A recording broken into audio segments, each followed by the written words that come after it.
High বন্ধু, ITI take support YouTube channel আপনাদের সবাইকে স্বাগত জানাই। তো বন্ধুরা দেখতে পাচ্ছেন R170 চায়না 4 স্পিড রেজেল ইঞ্জিন। তো এটার মূলত প্রবলেম আসছিল যে স্টার্ট নিচ্ছিল না এবং একদমই এর কম্প্রেশন নেই। তো ফার্স্ট আমরা ফলো করবো আগে যে কম্প্রেশন লাইন আমাদের ফলো করতে হবে। তো দেখুন এই কম্প্রেশন একদম জিরো পাচ্ছেন, যে কম্প্রেশন একদমই নিচ্ছে না, একদম প্লে ইজিলি ঘুরছে এর ফ্লাইহুইল। এবং নেক্সট যদি আপনাদের কম্প্রেশন ঠিক থাকে তো নেক্সট ফলো করতে হবে যে এর ফুয়েল সিস্টেম ঠিক আছে কিনা। তো বন্ধু চ্যানেলে যদি নতুন হয়ে থাকেন অবশ্যই সাবস্ক্রাইব, কমেন্ট এবং লাইক করবেন। তো বন্ধু দেখুন আজকে এই ভিডিওর মধ্যে আপনারা অনেক কিছু টিপস পেতে চলেছেন। তো এই ইঞ্জিনটির কাজ মোটামুটি 1 বছর আগে এক মেকানিক করেছিল এবং ইঞ্জিনটি সঠিক চালাতে পারেনি। তো যেহেতু উনি মোটামুটি পুরাতন মেকানিক বা অভিজ্ঞ মেকানিক, তারপরে এরকম কাজ করতে পারে এটা আমার ধারণার বাইরে। তো প্রায় ওনার এক্সপিরিয়েন্স 30 থেকে 35 বছর এক্সপিরিয়েন্স হবে। তো দেখুন আমি ইঞ্জিনটি দেখাবো যে কোথায় প্রবলেম করেছে এবং সাধারণত একটু ভুলের জন্য, ছোট্ট একটি ভুলের জন্য ইঞ্জিনের এটা কত বড় ক্ষতি হতে পারে বা হয়ে দাঁড়িয়েছে এই ইঞ্জিনটার। তো ফার্স্ট আমরা খুলে নেব। তো এর রকারেও আমি মোটামুটি প্রবলেম পেয়েছি, যে রকার সঠিক অ্যাডজাস্ট করতে পারেননি এবং যে মোবিল ব্যবহার করেছেন দেখতে পাচ্ছেন এই মোবিল একদম কাদায় পরিণত হয়ে গিয়েছে। তো বন্ধু ফার্স্ট আমরা এর এয়ার ক্লিনার এবং সাইলেন্সার খুলে নিয়েছি, যেহেতু এই সমস্ত চায়না ইঞ্জিনের জায়গা খুব কমফোর্টেবল হয়। তো আপনারাও সেম এই প্রসেস করে খুলবেন। এবং নেক্সট দেখুন ওভারফ্লো স্ক্রু এত পরিমাণ টাইট দিয়েছেন যে অ্যাডজাস্টার স্ক্রুর সঙ্গে টাইট গিয়ে এমন পরিমাণ গিয়ে দাঁড়িয়েছে যে মানে খোলাই যাচ্ছিল না, এত পরিমাণ টাইট গিয়ে দাঁড়িয়েছে। তো নেক্সট আমরা এই নজল বোর্ডটিকে আগে খুলে নেব। তো নজল বোর্ডটি দেখুন খুলে নিয়েছি এবং নেক্সট এর হেড খুলে নেব। তো বন্ধু এটার হেডের নাট যে এত পরিমাণ রুলস রেখে দিয়েছেন তিনি, তো সত্যি আমি মানে ভাবতেও অবাক লাগে যে কতগুলো কাজ করতে গিয়ে যে এরকম পরিস্থিতি গিয়ে দাঁড়ায়, যে এত পরিমাণ লুজ সত্যি মানে আজ পর্যন্ত আমি পাইনি যে কোনো ইঞ্জিনে এত পরিমাণ লুজ দিয়ে ইঞ্জিন কী করে চলতে পারে। তো বন্ধু আমি বারবার একটা জিনিস আপনাদের সাজেস্ট করব যে আপনারা যে কোনো ইঞ্জিনের কাজ করুন ফার্স্ট ইউজার ম্যানুয়াল পড়ে নেবেন, তাতে করে আপনাদের কাজ করতে সুবিধা গিয়ে দাঁড়াবে এবং এর সঠিক সেটিং আপনারা করতে পারবেন। তো দেখুন আমরা হেড খুলে নিয়েছি এবং ওপেন করে নিয়েছি। তো এই যে হেডে দেখতে পাচ্ছেন যে হালকা পরিমাণ জল চলে আসছিলো। তো জল আসার কারণে এনার এয়ার ক্লিনার ভাঙা ছিল, সেই জন্য এয়ার ক্লিনার দিয়ে হালকা পরিমাণ জল প্রবেশ করেছে। তো এই জায়গাটায় বন্ধু দেখুন যে এর যা টিডিসি পয়েন্ট, তো আমি দেখানোর চেষ্টা করবো। যে দেখতে পাচ্ছেন যে টিডিসি পয়েন্ট এটা রিটায়ার্ড গিয়ে দাঁড়িয়েছে, অর্থাৎ -20 ডিগ্রি রিটায়ার্ড। এটা আপনারা বুঝবেন কী করে, যে ফ্লাইহুইলে মার্ক দেওয়া থাকে সে মার্ক অনুযায়ী আপনারা ফলো করবেন। তো যেহেতু ইঞ্জিনটা অনেক পুরনো ইঞ্জিন, তো সেক্ষেত্রে এর মার্কটা আমি খুঁজে পাইনি, অর্থাৎ এর যা মার্কের জায়গা সেটা বোঝা যাচ্ছিল না। তো এটা রিটায়ার্ড গিয়ে দাঁড়িয়েছে, অর্থাৎ সিয়ার বেয়ারিং প্রচণ্ড পরিমাণ লুজ আছে। এই জায়গাটা আমাদের ধ্যান রাখতে হবে যে এটা দুইটি কারণের জন্য হতে পারে। ফার্স্ট হচ্ছে আপনাদের সিয়ার বেয়ারিং এবং সেকেন্ড অপশন হচ্ছে আমাদের পিস্টন কানেক্টিং বুশ। তো এই দুইটা জায়গায় আমাদের ফলো করতে হবে। তো নেক্সট আমরা এটাকে খুলে নেব। তো সবথেকে বড় ভুল যে করেছিলেন বন্ধু, যে এর আগে যে টেকনিশিয়ান এটা কাজ করে দিয়েছিলেন, এক্সপিরিয়েন্স মোটামুটি ভালোই রয়েছে ওনার বললামই। তো আমি নাম বলবো না যেহেতু আমার বাড়ির পাশে বাড়ি।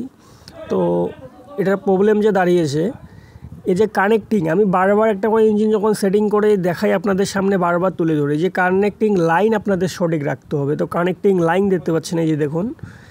তো আমরা ফার্স্ট আগে খুলে নেব। তো এত পরিমাণ সিয়ার বেয়ারিংয়ের বোল্ট টাইট দিয়েছেন, সত্যি কী বলবো আর বন্ধু, আমি লিস্টারেও বুঝি এত পরিমাণ টাইট দেই না, যে নাট ছিঁড়বে না এত পরিমাণ টাইট দিয়েছে উনি। তো বাধ্য হলাম পরে এইভাবে খুলতে, এবং মানে খোলানোর সময় এত পরিমাণ সাউন্ড দিচ্ছিল এর যা বোল্ট। তো মানে ইনি এক্সপিরিয়েন্স যে কী এক্সপিরিয়েন্স নিয়ে কাজ করে তো জানি না। তো দেখুন এই যে কানেক্টিং লাইনটা দেখতে পাচ্ছেন, এই যে সিয়ার বেয়ারিং উল্টোপাল্টা লাগিয়ে দিয়েছে, অর্থাৎ এর যা নাম্বারিং এবং কাট। তো আমি এই যে ভিতরে দেখার চেষ্টা করবো, আপনাদের দেখতে পাচ্ছেন কি না জানি না। তো এই যে দেখতে পাচ্ছেন যে এর কানেক্টিং লাইনে কোনো মিল নেই, যে কানেক্টিংয়ে সঠিক এটার মিল করতে পারেনি, যার জন্য উল্টোপাল্টা লাগিয়ে দিয়েছে। তো যার জন্য এটা সম্পূর্ণ টাইট গিয়ে দাঁড়িয়েছে এবং হালকা করে বাড়ি মেরে এটাকে আমরা খুলে নেব এখন। তো আমি বাড়ি মেরে নিয়েছি এবং এই যে খুলে নেব এখন। তো খুলে নিয়ে দেখতে পাচ্ছেন এই যে কাঠগুলো দেখতে পাচ্ছেন সিয়ার বেয়ারিংয়ের, এর মুখ দুইটি একদিকে মানে রেখে দিয়েছে এবং সিয়ারের এক সাইডে কেটে গিয়েছে, অর্থাৎ এত পরিমাণ চাপ নিয়েছিল ওই জায়গাটায়। তো আমি বারবার করব যে কানেক্টিং লাইনটা করে আপনারা ফলো করবেন, যাতে কানেক্টিং লাইনটা সঠিক রাখে। তো আমরা এর পিস্টনকে বের করে নিয়েছি, দেখতে পাচ্ছেন। তো এই লাইনার পিস্টন একদম পারফেক্ট আছে এবং জাস্ট এর পিস্টন রিং চেঞ্জ করে দিতে হবে, মোটামুটি পরিমাণ ক্ষয়ে গেছে। এবং এর যা কানেক্টিং বুশ সেটাও পারফেক্ট রয়েছে। কিন্তু চেয়ার বেয়ারিংয়ে দেখতে পাচ্ছেন বন্ধু, এই যে আমি মুছে দেখাবো যে এক সাইডে এত পরিমাণ কেটে গেছে, যে এক সাইডে দেখতে পাচ্ছেন। তো এটার কাটার কারণ কেন, যে উনি উল্টো সেটিং করিয়েছেন, যার জন্য কানেক্টিং হালকা পরিমাণ টাইল গিয়ে দাঁড়িয়েছে। এবং বন্ধু দেখুন, এই যে ক্র্যাঙ্কশ্যাফটের এক সাইডে এত পরিমাণ কেটে গেছে, যে আপনারা মূলত সাধারণত দেখতে পাই যদি মোবিল শর্ট খায় ইঞ্জিনে, তাহলে সম্পূর্ণ ক্র্যাঙ্ক এরকম স্ক্র্যাচ গিয়ে দাঁড়ায়। তো এনার এই ভুলের জন্যই কিন্তু এই ক্র্যাঙ্কশ্যাফটের এক সাইড দেখতে পাচ্ছেন যে পেছন সাইড অর্থাৎ ব্যাক সাইড, সেটা প্রচণ্ড পরিমাণ খারাপ হয়ে গিয়েছে। তো এই লাইনগুলি আপনারা ফলো করবেন। তো ক্র্যাঙ্কশ্যাফটের কোনো সময়ের জন্য এক সাইডে এরকম করে কাটে না, যদি আপনারা উল্টো পাল্টা এরকম সেটিং করেন তাহলেই একমাত্র কাটতে পারে, এবং তা না হলে কিন্তু আপনার ক্র্যাঙ্কশ্যাফট এভাবে কাটে না। তো এই দিকগুলো আপনারা ফলো করবেন ইঞ্জিনের। এবং বন্ধু দেখুন, এই ইঞ্জিনটার আরও মূলত বেশ কয়েকটি প্রবলেম রয়েছে।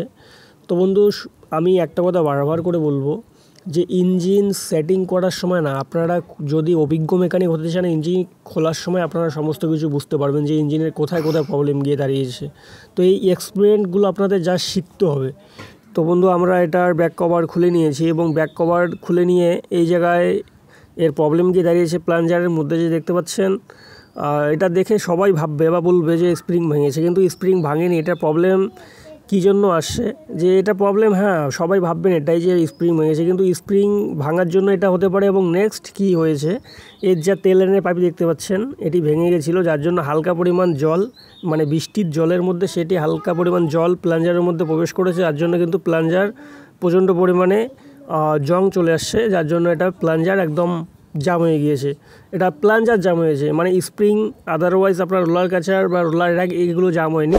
এটার সম্পূর্ণ পরিমাণ এর এলিমেন্টের পিন যেটা, সেটা প্রচণ্ড পরিমাণে জাম হয়ে গিয়েছে, সেটা প্লাঞ্জারের সঙ্গে। তো বন্ধু নেক্সট আমরা এটাকে খুলে নেব। তো মূলত আমিও ভেবেছিলাম যে হয়তো এটা স্প্রিং ভাঙিয়েছে, কিন্তু বন্ধু এটা বুঝতে পারবেন কি করে, যখন আপনারা পিছনের কভার খুলবেন। কভার খুললে এই জায়গাটায় আপনারা দেখবেন যে যা গভর্নর র্যাক, সেটা যখন প্লে করবেন আপনারা ভাববেন যে 100% আমাদের এই জায়গায় প্রবলেম গিয়ে দাঁড়িয়েছে, যে এলিমেন্ট প্লাঞ্জারের মধ্যে জল হয়তো প্রবেশ করেছে, সেজন্য এটাতে মরিচা ধরে এরকম প্রবলেম গিয়ে দাঁড়িয়েছে। এবং দেখুন র্যাক এত পরিমাণ টাইট হয়ে গিয়েছে। তো র্যাককে ফার্স্ট আমরা হালকা একটু বাড়ি মারবো এই জায়গায়। তো এটাকে প্লেন না করলে বেরোবে না বডির থেকে। তো এই যে বাড়ি মেরে এটাকে বের করে নিয়েছি, এবং এই যে দেখতে পাচ্ছেন একদম প্লেন গিয়ে দাঁড়িয়েছে, অর্থাৎ যে সময় তেল দেবে অর্থাৎ টিডিসি পয়েন্টে, সেখানে একদম লক হয়ে গিয়েছে প্লাঞ্জারের। তো এবার নেক্সট দেখুন এই জায়গাটায় এটা ক্যামশেফট, এর ক্যামশেফটের মধ্যেও প্রবলেম মোটামুটি ভালোই রয়েছে, যে প্লে করছে মোটামুটি। তো আপনারা যখন একটি করে ইঞ্জিনের প্রথম কাজ করবেন বা নতুন কাজ আপনি ধরছেন, তো সেটাকে আপনারা একটি করে পার্টস সম্পূর্ণ খুলে ভালো করে চেক করে আপনাকে সেটিং করতে হবে, যাতে করে আপনারা একটা ইঞ্জিনের গ্যারান্টি দিতে পারবেন, যাতে আপনার 800 ঘন্টা 1000 ঘন্টা চলবে, এর মধ্যে হাত দিতে হবে না। তো বন্ধু দেখুন আমি ক্যামশেফট এর বের করে নিয়েছি, এবং এই যে বেয়ারিং দেখতে পাচ্ছেন ভালো পরিমাণ প্লে চলে আসছে। এবং এই বুশের জায়গাটা করে ফলো করবেন, যদি অত্যন্ত পুরনো মেশিন হয়ে থাকে তো সেক্ষেত্রে কিন্তু এই বুশের জায়গাটা মোটামুটি খারাপ হয়ে যায়।